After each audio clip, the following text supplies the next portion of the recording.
Hello, friends and neighbors. I'm Pastor Julia of the Church of Jesus Christ the Worker, and I'm here to talk to you about something very essential for life: food.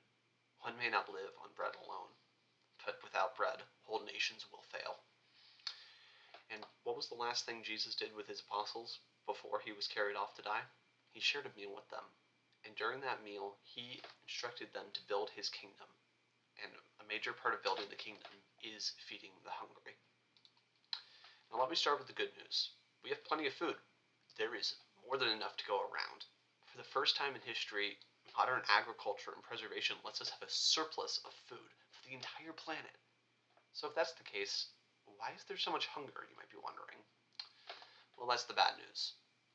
The hunger, it's from an issue of distribution. So much food gets lost or wasted. Now, some of that is unavoidable.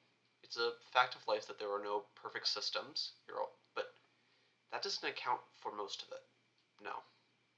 This isn't just natural rot, or a truck getting lost, or a few planning inefficiencies. No.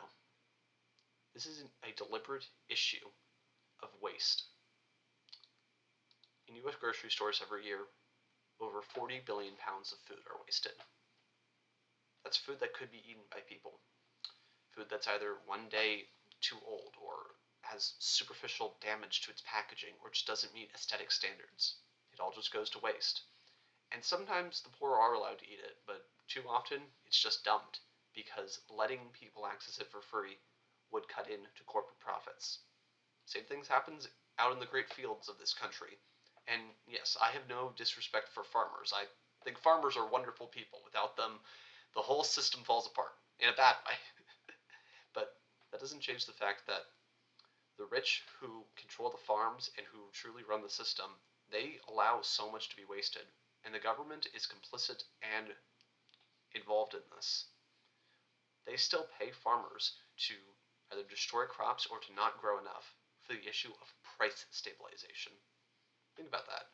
Just to keep the economy working a certain way, just so that certain numbers can be met, people are allowed to starve.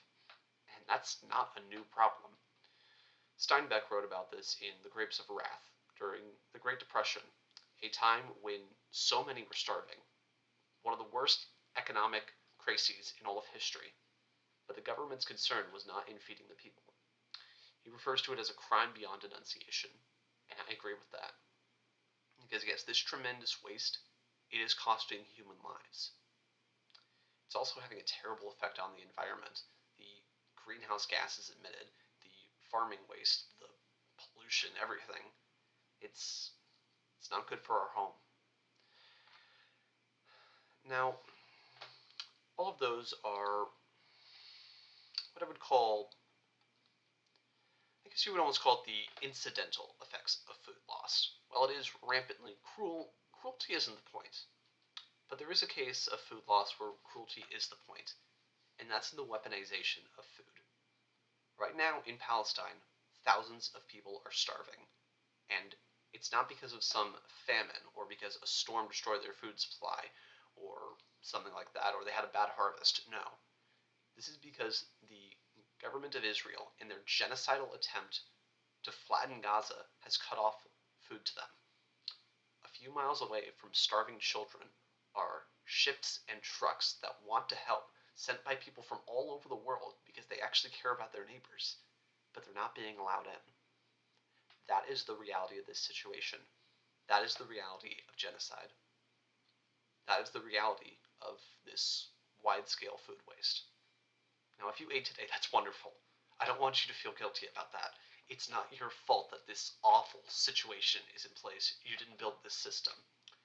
I just want to raise awareness, though, because if we're all aware, then together we can do something. We can agitate for change. For remember, as our teacher Jesus said, I was hungry and you gave me food.